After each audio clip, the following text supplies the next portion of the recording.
Gubernur Jawa Barat Ahmad Heriawan mengaku siap jika diminta menjadi juru kampanye bagi pasangan Anies Baswedan Sandiaga Uno pada putaran kedua Pilkada DKI Jakarta. Aher siap turun ke lapangan menyampaikan visi misi Anies Sandi kepada warga ibu kota. Aher mengatakan dirinya cukup berkompeten dan siap apabila menjadi juru kampanye Anies Sandi pada kampanye putaran kedua nanti. Terlebih di PKS, Aher telah menjabat sebagai kader dengan jabatan Ketua Bidang Pembinaan Kepala Daerah. Tim pemenangan Anies Sandi meminta kepada Badan Pengawas Pemilu atau Bawaslu dan penegak hukum untuk tidak menutup mata terkait dugaan penyalahgunaan surat keputusan atau suket. Sebab penyalahgunaan suket tersebut masuk dalam ranah pidana karena memalsukan dokumen kependudukan. Wakil Ketua Tim Advokasi Anies Sandi, Yupen Hadi mengklaim dirinya sudah menemukan banyak bukti terkait penyalahgunaan suket. Namun hingga saat ini penanganannya masih jalan di tempat. Ketua Umum Himpunan Penyelenggara Umroh dan Haji Khusus atau Himpuh Baluki Ahmad menyerukan mewaspadai penawaran paket umroh gratis dari para pejabat negara. Sebab acap kali kalau diterima dengan begitu saja dan tanpa tahu asal-usul dana itu, maka di kemudian hari bisa terkena masalah karena terjerat kasus korupsi dan pencucian uang. Baluki menegaskan pastikan dana umroh gratis itu halal atau tidak bermasalah karena bukan berasal dari dana hasil pemberian penguasa atau pihak lain.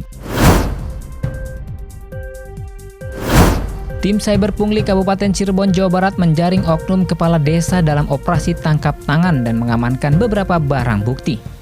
Kapolres Cirebon AKBP Risto Samodra mengatakan pihaknya telah melakukan operasi tangkap tangan terhadap oknum kepala desa berinisial MN yang diduga menarik biaya verifikasi tanah berbentuk letter C Rp50.000 dan memiliki akta jual tanah atau AJB Rp100.000. Hujan lebat terus mengguyur kota Bandung, mengakibatkan ruas jalan Pagarsari kembali dilanda banjir. Diduga banjir terjadi akibat Sungai Citepus meluap karena hujan lebat yang terus mengguyur wilayah kota Bandung dan sekitarnya. Namun, warga terlihat sudah mengantisipasi datangnya banjir dengan langsung menutup gang akses menuju permukiman warga dengan pintu besi dan menginformasikan para pengguna jalan untuk menyingkir. Pemerintah Yordania melancarkan protes keras terhadap pekerjaan konstruksi Israel di Umayyad.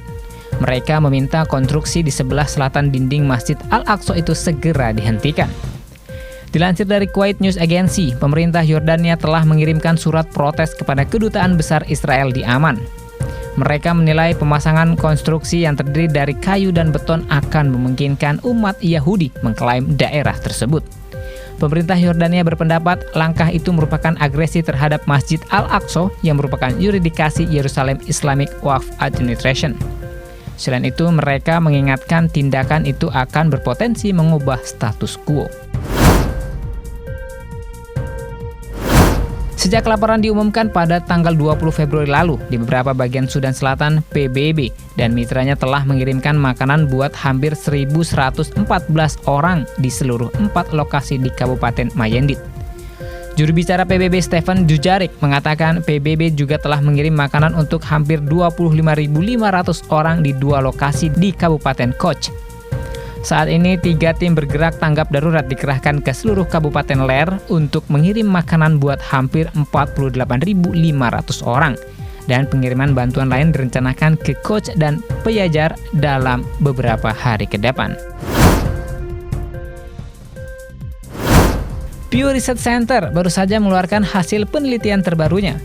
Menurut penelitian tersebut, Islam adalah satu-satunya agama yang tumbuh lebih cepat dari populasi dunia. Sehingga pada 2070 Islam akan menjadi agama terbesar di dunia. Ulama Muslim dan Kristen terkemuka di Timur Tengah mengeluarkan pernyataan terkait terorisme. Menurut mereka, tidak ada hubungan sama sekali antara Islam dan terorisme.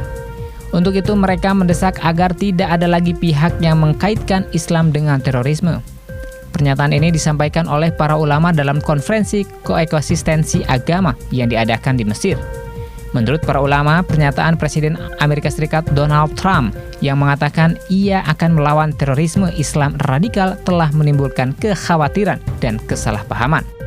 Islam dan organisasi radikal adalah hal yang berbeda. Demikianlah Rasil News kali ini. Saya Khalid Mustafa. Wassalamualaikum warahmatullahi wabarakatuh.